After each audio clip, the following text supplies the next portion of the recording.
चुनाव करीब आते ही कस्में, वादे और संकल्पों का दौर शुरू हो जाता है और गरीबों की सूनी पड़ी थाली अचानक से व्यंजनों से सजने लगती है। इसलिए कहते हैं कि जब भी गरीबों की थाली में पुलाव आया, सभी ने यही समझा चुनाव आया। लोकसभा चुनाव के बाद अब महाराष्ट्र में विधानसभा चुनाव होने वाले हैं, जिसको लेकर तमाम राजनीतिक दल अपनी अपनी तैयारियों में जुटे हुए हैं। नमस्कार, महान्यूज 7 की खास पेशकश आपका विधायक कौन, इस कार्यक्रम में आपका स्वागत है। इस वक्त हमारे साथ स्टूडियो में बात करने मौजूद है महाराष्ट्र प्रदेश कांग्रेस कमेटी के महासचिव मुजीब पठान। मुजीब जी, बहुत बहुत स्वागत आपका। नमस्कार, बहुत बहुत शुक्रिया महान्यूज 7 का कि जिन्होंने मुझे आज बुलाया। मुजीब जी, ये बताइए, हिंगना विधानसभा से आप कांग्रेस की सीट से दावेदारी कर रहे हो, किन मुद्दों को लेकर जनता के बीच जाओगे, आखिर चुनाव क्यों लड़ना चाहते हो? मैं पिछले 32 साल से कांग्रेस के संगठन में काम कर रहा हूं। नागपुर तालुका यूथ कांग्रेस से मेरी शुरुआत हुई है और आज मैं महाराष्ट्र प्रदेश कांग्रेस कमेटी का जनरल सेक्रेटरी हूं, चंद्रपुर ज़िले का प्रभारी हूं। और अभी अभी जो लोकसभा के चुनाव हुए हैं, जिसमें लोकसभा की सीट 2,60,000 वोटों से चुन के आई है, जिसमें मैंने भी वहां पर मेहनत की है जी। जिसमें आज मैं जो टिकट मांग रहा हूं पार्टी से, तो मैं पिछले 32 साल से कांग्रेस का एक निष्ठावान कार्यकर्ता और संगठन में प्रामाणिकपना से काम कर रहा हूं। कई लोग आए और ख़राब समय होते समय चले गए, तो मैं अपने क्षेत्र में हिंगना विधानसभा की अगर से बात करें तो हिंगना विधानसभा क्षेत्र में जो बेरोजगारी का सबसे बड़ा प्रॉब्लम है, साथ में शिक्षा की बात है और घर कुल की बात है, घरों की बात है, रोटी कपड़ा और मकान। तो उसमें कामगार क्षेत्र में काम करने से मैं कई लोगों को रोजगार दिया। कई कामगारों के बड़े बड़े मुद्दे उठाकर आंदोलन किए गए। शिक्षा क्षेत्र की अगर से बात की तो शिक्षा क्षेत्र में मैंने हमारी 3 स्कूल है, जिसमें कई ज़रूरतमंद बच्चों को हम लोग पढ़ाते हैं, उनको मदद करते हैं। और घर कुल की बात है तो कई लोगों को हमने अपने तरफ से सहायता दी है। लेकिन मैं ऐसे मुद्दे पूरे तरीके से उठाने में तो कामयाब हूँ, लेकिन मेरे पास अगर से एक संवैधानिक पद रहेगा तो मैं और ज़ोरों शोरों से उठा सकता हूँ और उनको मैं न्याय दिला सकता हूँ। इसलिए मैं ये टिकट मांग रहा हूँ। मुजीब जी, क्या कहना चाहूँगे हिंगना विधानसभा की यदि हम बात करें तो हालांकि अभी सीटों का बंटवारा तो नहीं हुआ है, लेकिन हमने देखा है कि राष्ट्रवादी कांग्रेस के कोटे में जाती है वो सीट। क्या कहना चाहूँगे, कांग्रेस की तरफ आने वाली है इस बार? देखो, इस अभी लोकसभा के चुनाव हुए जिसमें हम 17,000 कुछ वोटों से आगे हैं। पिछले बार 45,000 वोटों से हम लोग पीछे थे। इस बार जो अच्छे रिजल्ट मिले इसमें सबका योगदान है, लेकिन राष्ट्रवादी जो 2 बार चुनाव लड़ी वो दोनों बार हारी है। और तीसरी बार जब हम लोग उसके पहले लड़े थे तो हम लोग अलग अलग लड़े थे, तब भी हारे।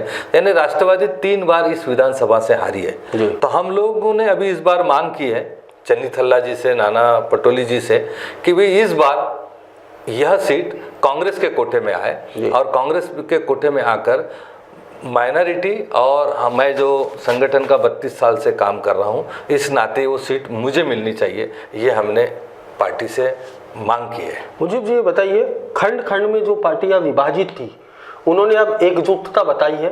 कितना असर जो लोकसभा चुनाव में तो दिखाई दिया है, विधानसभा चुनाव में कितना असर इसका दिखाई देगा, क्या लगता है आपको?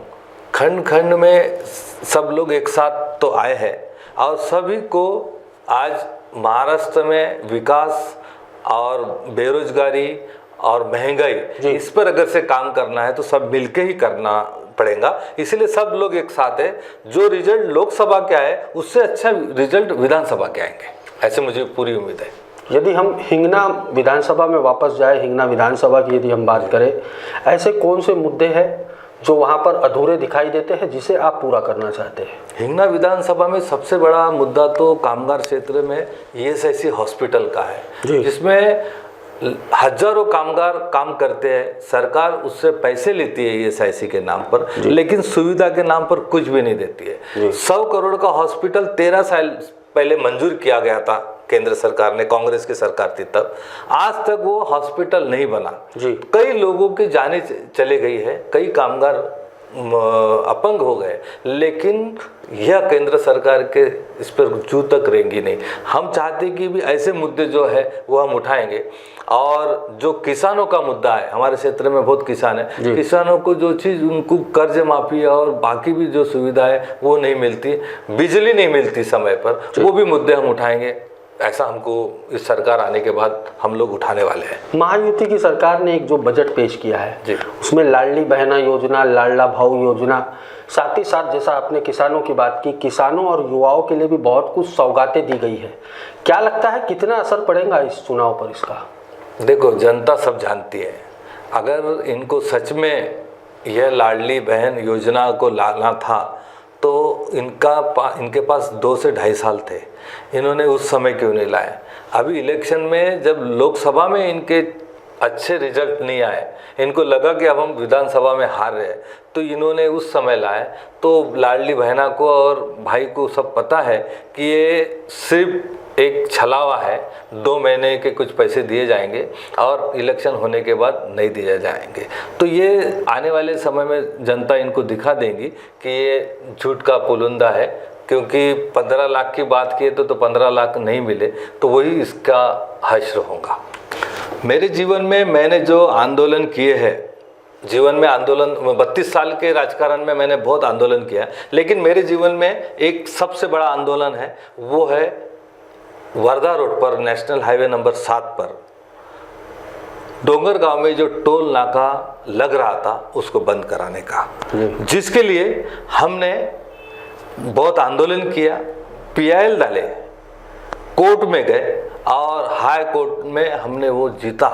और पहला टोल नाका पूरे देश में है कि जिसको शुरू होने के बाद उसका 12 घंटे में 50 लाख का कलेक्शन था, वो टोल नाका शुरू होने के बाद बंद हुआ। वो आज भी वहाँ पर पता, जो भी वहाँ से गुजरता है उनको पता है कि टोल नाका अगर से किसी ने बंद किया है पूरे इंडिया में तो हमने किया है। तो ये मेरे जीवन का अचीवमेंट है और आंदोलन हम करते रहते हैं। अभी हमने और आंदोलन किया कि टोल वाले पैसे लेते हैं, जिनके पास फास्ट ट्रैक नहीं रहता उनसे डबल पैसे लेते हैं, लेकिन सड़कों पर जब गड्ढे हो जाते हैं तो उसको रिपेयर नहीं करते। तो अभी हमने पिछले बार, अभी 4 दिन पहले हमने आंदोलन किया, उसमें हमने बताया कि आप अगर से गड्ढे नहीं बुझाओगे, रिपेयर नहीं करोगे, तो हम आपको टोल वसूली करने नहीं देंगे। तो उन्होंने 2 दिन में हमको राइटिंग में लिख के दिया, 2 दिन में उन्होंने पूरे गड्ढे बुझाए। हिंगना के मौजूदा विधायक की बात करें, समीर मेघे है, एक दमदार नेतृत्व माना जाता है समीर मेघे। क्या लगता है यदि आपको टिकट मिलती है, यदि आपको कांग्रेस वहाँ से मौका देती है, किस तरीके की जो मुकाबला है वो देखने को मिलेगा? अभी मैंने कहा था कि लोकसभा में 17,000 कुछ वोटों से हमने लीड ली है और शिवसेना, उद्धव ठाकरे, शरद पवार जी की राष्ट्रवादी और कांग्रेस ये मिल के लड़ी तो 100% रिजल्ट कांग्रेस के फेवर में रहेगा और हम लोग ये सीट निकालेंगे। जनहित से जुड़े यदि हम मुद्दों की बात करें जी, आम जनता की दरकार होती है रोटी, कपड़ा, मकान और बुनियादी सुविधाएं। ऐसी कौन सी चीजें हैं जो धरातल में अधूरी दिखाई देती है जिसे आप पूरा करना चाहते हो?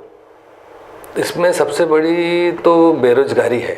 हमारे परिसर में नहीं, पूरे महाराष्ट्र में एजुकेशन में बच्चे पढ़ाई लिखाई करके बाहर आते हैं, लेकिन इनके लिए कोई भी रोजगार नहीं है।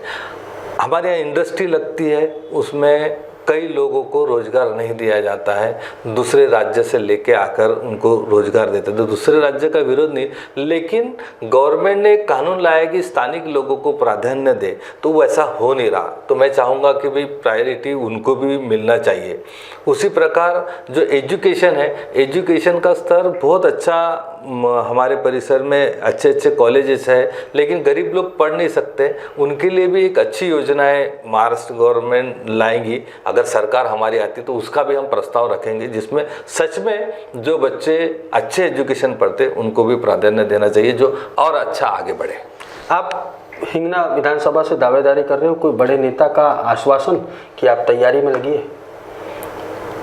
बड़े नेता का आश्वासन का अभी कोई भी ऐसा नहीं है, क्योंकि ये राष्ट्रवादी और कांग्रेस के आपस का पहले तय होने का है कि किसको सीट मिलेगी। उसके बाद में ही वो परिस्थिति पता लगेगी कि किसे कांग्रेस को मिलना है, सीट मिल रही है या राष्ट्रवादी को, उसके बाद ही तय किया जाएगा। तो ये समझा जा सकता है कि यदि मुजीब पठान को मौका नहीं मिला तो चुनावी मैदान में निर्दलीय दिखाई देंगे। अभी ये आने वाला समय बताएगा, मैं अभी इसमें आपको कुछ बोलना नहीं चाहूँगा, लेकिन आने वाले समय में हम लोग इसका निर्णय लेंगे। मुजीब जी, बात करने बहुत बहुत धन्यवाद। आपका विधायक इस कार्यक्रम में मुझे यानी पारस बैसवारे को दीजिए इजाज़त। नमस्कार।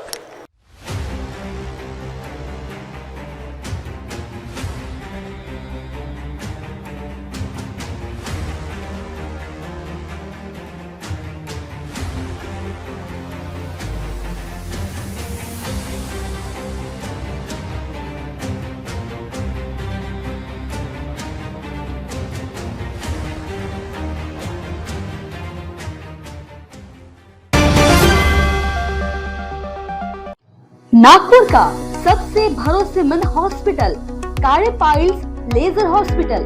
हमारे यहाँ आयुर्वेदिक व लेजर से उपचार होता है। Anal fissure, anal fistula, piles, kidney stone है, ओबेसिटी से परेशान है, वेट लॉस करना चाहते हैं, पीसीओडी एंड मेंस्ट्रुअल प्रॉब्लम्स, महिलाओं में अनकंट्रोल्ड यूरिन का प्रॉब्लम है और वजाइनल रिजर्वेशन करवाना चाहते हैं, अपने चेहरे पर असमयी झुर्रियां, त्वचा पर काले दाग आ रहे हैं, अर्थराइटिस प्रॉब्लम्स जैसे कि कमर या घुटनों का दर्द, बालों का झड़ना, असमय सफेद होना, सीने में जलन, पेट फूलना तथा एसिडिटी पर सफल आयुर्वेदिक उपचार, ये सब प्रॉब्लम्स आप झेल रहे हैं तो अभी आए नागपुर के सबसे सस्ते हॉस्पिटल कार्य आयुर्वेदिक पाइल्स लेजर हॉस्पिटल में, जहां आपको मिलेगा सब समस्या का निवारण।